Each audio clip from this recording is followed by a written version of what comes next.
Öksürüğü şıp diye kesen doğal yöntem. Kesinlikle faydalı bir yöntem arkadaşlar. Şimdi elimde 4-5 tane ceviz var. Bu cevizlerin içini açıp damar dediğimiz o ince kabuklara ulaşmayı amaçlıyoruz. O ince kabuklara ulaştıktan sonra onları ayırıyoruz arkadaşlar. Bakın gördüğünüz gibi.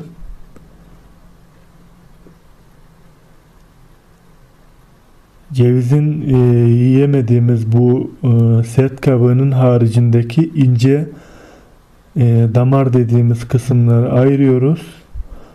Bunlar arkadaşlar çok faydalı, öksürüğü birebir kesiyor. Burada benim küçük kızım rahat durmuyor. Şimdi arkadaşlar bu yaptığım yöntemle kesinlikle ve kesinlikle %100 işe yarıyor. Çocuğun öksürüğünü yani birden kesiyor. Kesinlikle denemenizi tavsiye ederim. Bu ince kabukları biriktiriyoruz. Belli bir seviyeye ulaştığında birazdan göreceksiniz. Şu anda biriktiriyorum bunları. İyice bakın.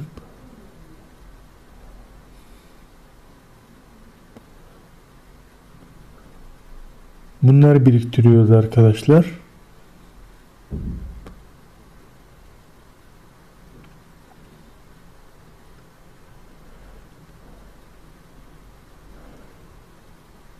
Daha net olması açısından bir tane daha kırdım. Bakın bu daha net oldu. Yani cevizin içinden bu küçük ince parçaları alıyoruz.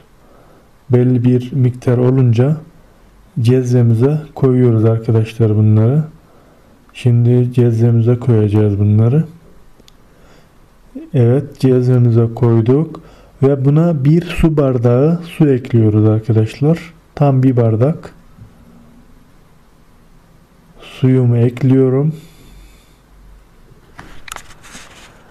Ve bir tane cevizin içine, yani bir cevize ait içine koyuyorum ve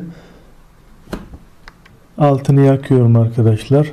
Yaklaşık 5 dakika boyunca kaynamasını bekliyoruz. İyice kaynadıktan sonra arkadaşlar, ortalama 5 dakika falan sürüyor. Süzek yardımıyla süzüyoruz arkadaşlar, gördüğünüz gibi.